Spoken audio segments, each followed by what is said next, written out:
आज की case study Punjab में लुधियाना से है। एक ऐसा केस जिसमें एक फैमिली में हुए 2 मर्डर्स, पर 2002 से आज तक किसी को नहीं पता कि पहला मर्डर किसने किया। ये फैमिली थी जैन फैमिली और ये बहुत अमीर लोग थे।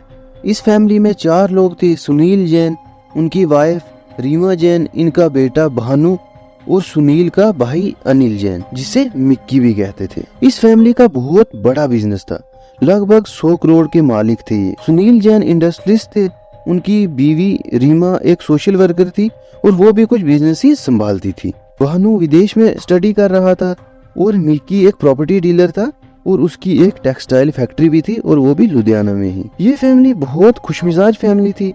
रीमा जैन एक फिटनेस फ्रीक थी और वो रेगुलर स्विमिंग और कार्डियो करती थी ताकि वो फिट रहे। इनका घर पोर्श एरिया में था।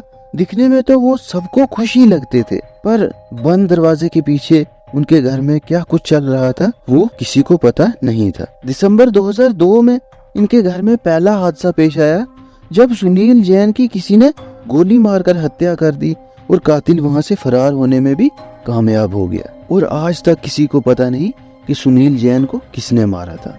खैर, सुनील की मौके पे ही मौत हो गई थी और उनके साथ कोई भी नहीं था, इसलिए किसी के पास कोई क्लू नहीं था कि ये किसने किया। क्योंकि ये एक हाई प्रोफाइल केस था, इसलिए लुधियाना पुलिस ने अपनी एड़ी चोटी का जोर लगा दिया, पर अफसोस उन्हें भी कोई क्लू नहीं मिला। फैमिली से जब पुलिस ने पूछा कि क्या सुनील का किसी के साथ कुछ झगड़ा था या तुम्हें किसी पर कोई शक है, तो फैमिली का कहना था कि सुनील ने कभी किसी के साथ कोई लड़ाई नहीं की और उन्हें भी पता नहीं कि ये सब किसने किया। पुलिस ने कुछ और वक्त ट्राई किया, पर कोई क्लू न मिलने की वजह से सब इस केस को आस्ता आस्ता भूलने लगे। पर सुनील की वाइफ और बेटे के लिए ये बहुत ही गहरा सदमा था और उन्हें इस सदमे से उबरने में थोड़ा वक्त लग गया। अब साल 2003 शुरू हो गया था और रीमा ने आस्ता आस्ता बिजनेसेस को संभालना शुरू किया। सुनील की मौत के वक्त बहुत सारे रिलेटिव्स ने कहा कि सुनील के बिजनेसेस को उसकी सारी फैमिली में बांट देना चाहिए, पर रीमा ने इस बात से इनकार कर दिया और सुनील के सारे बिजनेसेस को खुद संभालने की ठान ली। रीना ने सुनील के भाई मिक्की को भी बिजनेस में कोई हिस्सा नहीं दिया और इसका रीजन था मिक्की का बैकग्राउंड। उसके बहुत सारे गैंग्स के साथ लिंक्स थे और उसका कैरेक्टर भी कुछ अच्छा नहीं था। इस हादसे से निकलते निकलते साल 2004 आ गया और रीमा ने कोशिश की कि वो अपनी पुरानी रूटीन में लौट आए। रीमा ने अपने बच्चे के साथ साथ बिजनेस को भी संभालना शुरू किया और 2004 में ही उसने एक स्विमिंग क्लब भी ज्वाइन किया जिसका नाम था सतलुज स्विमिंग क्लब।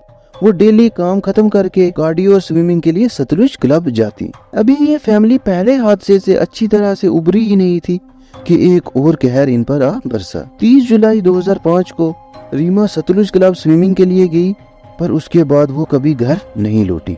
जब शाम के वक्त पे रीमा घर नहीं लौटी तो उसके बेटे को थोड़ी सी चिंता हुई। भानु ने अपनी माँ को कॉल लगाई, पर फोन स्विच ऑफ आ रहा था। वो माँ को क्लब ढूंढने गया, पर वहाँ पता चला कि वो तो अपने टाइम पर ही लौट गई थी। बेटे की चिंता और बढ़ने लगी और न जाने क्यों उसकी आंखों के सामने उसके पिता के मंजर आने लगे। भानु ने 8 घंटे तक अपनी माँ को ढूंढने की कोशिश की, पर जब उसे कुछ भी पता नहीं लगा तो उसने अगले दिन 31 जुलाई को पुलिस स्टेशन में अपनी माँ रीमा जैन की मिसिंग रिपोर्ट दर्ज करवाई। भानु को अपने चचा मिक्की उर्फ अनिल जैन पर शक था और इसकी वजह थी उसका रीमा जैन के साथ रोज रोज लड़ाई करना। मिक्की छोटी छोटी बातों पे रीमा के साथ लड़ पड़ता था और अब ये लड़ाई बिजनेसेस तक आ चुकी थी। खैर, पुलिस ने जब भानु से पूछा कि क्या तुम्हें किसी पर शक है, तो उसने कहा कि मुझे अपने चचा मिक्की पर शक है। पुलिस ने मिक्की से 3-4 दिन तक पूछताछ की, पर जब उसका इस केस के साथ कोई लिंक नहीं मिला तो पुलिस ने उसे छोड़ दिया। ये भी एक हाई प्रोफाइल केस था और क्योंकि एक ही घर से 2 लोगों के साथ हादसा हो चुका था, इसलिए मीडिया का भी इस केस पर खासा फोकस था, जिसकी वजह से पुलिस पर भी दबाव बना हुआ था। पुलिस ने दिन रात एक कर दिया, पर जब रीमा जैन का कोई पता नहीं लगा तो पुलिस ने पड़ोसी स्टेट्स की पुलिस में रीमा की गाड़ी का नंबर वायरल किया और कहा कि अगर ये गाड़ी कहीं मिले तो रिपोर्ट करना। रीमा जैन के पास उस दिन होंडा अकॉर्ड गाड़ी थी जो वो उस दिन खुद ड्राइव कर रही थी। गाड़ी का नंबर वायरल करते ही कुछ ही दिनों में दिल्ली के इंदिरा गांधी इंटरनेशनल एयरपोर्ट की पार्किंग में वो गाड़ी स्पॉट हुई। खबर मिलते ही लुधियाना पुलिस फौरन दिल्ली पहुंची और कार को अपने अंडर लिया। कार के अंदर सिर्फ एक स्विमिंग सूट मिला। जब पार्किंग के इंचार्ज से पूछा गया कि इस गाड़ी को यहाँ किसने पार्क किया, पर्ची किसने कटवाई, तो उसका कहना था कि यहाँ रोजाना हजारों गाड़ियां आती है और मुझे नहीं पता कि ये गाड़ी यहाँ किसने पार्क की।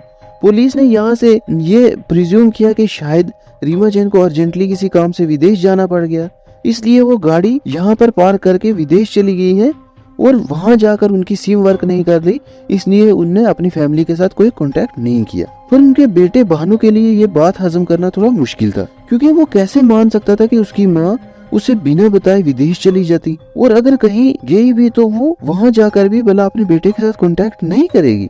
भानु घर लौटा और उसने अपनी माँ रीमा के कमरे की तलाशी ली और सरप्राइजिंगली उसे वहाँ रीमा जैन का पासपोर्ट भी मिल गया। उसने फौरन पुलिस को बताया और अब ये क्लियर हो गया था कि वो विदेश नहीं गई, क्योंकि उनका पासपोर्ट तो घर पर ही है।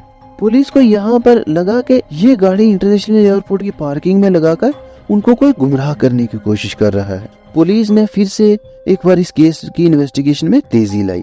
कुछ दिन बाद इस केस में एक ऐसा ट्विस्ट आया जिसने इस केस को हल करने में मदद की। पुलिस को अपने सूत्रों से एक सस्पेक्ट के बारे में पता लगा जो 30 जुलाई को रीमा जैन की कार के पास स्विमिंग क्लब के बाहर स्पॉट हुआ था। इस सस्पेक्ट का नाम था जसबीर सिंह। जसबीर सिंह लोकली एक गैंग चलाता था जो लोगों से वसूली और सुपारी लेकर मारकाट करने का काम करती थी।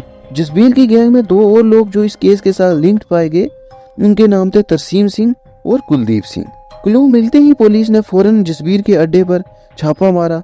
पुलिस को जसबीर के अड्डे पर एक गोल्ड रिंग मिली और एक नोट मिला जिस पर कुछ एड्रेस लिखा हुआ था, और ये एड्रेस रीमा जैन के घर और स्विमिंग क्लब का था। बहुत वक्त बाद पहली बार पुलिस को इस केस में कुछ ठोस सबूत हाथ लगे। पुलिस को पता लगा कि मिक्की जैन के जसबीर के साथ अच्छे कनेक्शन है, इसलिए पुलिस फिर से मिक्की उर्फ अनिल जैन के घर पहुंची और उसके घर की तलाशी शुरू की। और यहाँ से कुछ ऐसा पुलिस को मिला जिसने ये केस ऑलमोस्ट सॉल्व ही कर दिया। मिक्की के पास रीमा के कुछ डॉक्यूमेंट्स मिले, कुछ पर्सनल और कुछ बिजनेस रिलेटेड। पुलिस ने जसबीर के गैंग मेंबर कुलदीप के घर की भी तलाशी ली और वहां से पुलिस को रीमा जैन की वॉच मिली जो कि उनके बेटे भानु ने पहचानी। अब पुलिस के सामने ऑलमोस्ट सारे सस्पेक्ट आ चुके थे। पुलिस ने चारों को अरेस्ट किया और पूछताछ शुरू की, पर वो अपने मुंह से सच बताने को तैयार ही नहीं थे, इसलिए पुलिस ने उन्हें 3rd डिग्री टॉर्चर दिया और आखिरकार जसबीर ने मुंह खोल दिया और उसने बताया कि मिक्की ने ही उन्हें रीमा जैन को मारने की सुपारी दी थी। जब जसबीर ने मुंह खोल दिया तो मिक्की भी टूट गया और उसने पुलिस को सारी कहानी बता दी। उसने बताया कि उसने जसबीर की गैंग को रीमा की सुपारी के लिए 25 लाख रुपए दिए थे, जिसके बाद उन्होंने रीमा जैन को सतलुज क्लब के बाहर से अगवा किया और उसे मिक्की की फैक्ट्री में ले आए। वहाँ उन्होंने रीमा जैन को टॉर्चर किया और मिक्की ने कुछ डॉक्यूमेंट्स पर उसके साइंस भी लिए जो मिक्की के घर से पुलिस को मिले थे। इसके बाद रीमा जैन को मारने के लिए 4 इंसुलिन के इंजेक्शन दिए गए, जिसकी वजह से रीमा जैन की मौत हो गई और बॉडी को वहीं एक टैंक में डाल दिया गया। कुछ रिपोर्ट्स की माने तो बॉडी को सेप्टिक टैंक में फेंका गया था। पुलिस मिक्की को साथ लेकर फौरन उसकी फैक्ट्री पहुंची और बॉडी को बरामद किया जो अब तक ऑलमोस्ट गल सड़ चुकी थी। इस बॉडी का डीएनए टेस्ट कराया गया जो रीमा जैन की माँ के साथ मैच हो गया और उनके बेटे भानु के साथ भी मैच हो गया। अब इससे ये कंफर्म हो गया था कि ये बॉडी रीमा जैन की ही है। इस वारदात को अंजाम देने के बाद कुलदीप सिंह ने रीमा जैन की गाड़ी ली और सीधा ले जाकर दिल्ली इंटरनेशनल एयरपोर्ट की पार्किंग में पार्क कराया ताकि पुलिस को गुमराह किया जाए।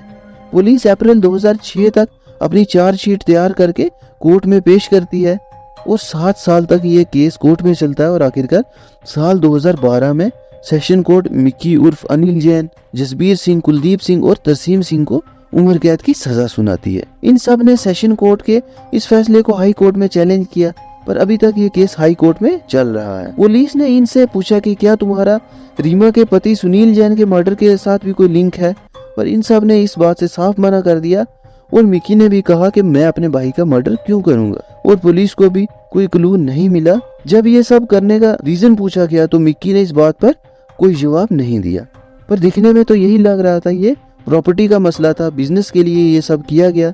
और क्योंकि सुनील के मरने के बाद रीमा ने अपना बिजनेस से कोई भी हिस्सा अनिल को नहीं दिया, इसलिए अनिल उर्फ मिक्की ने ये सब किया।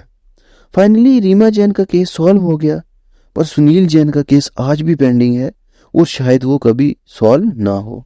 तो ये थी आज की क्राइम स्टोरी।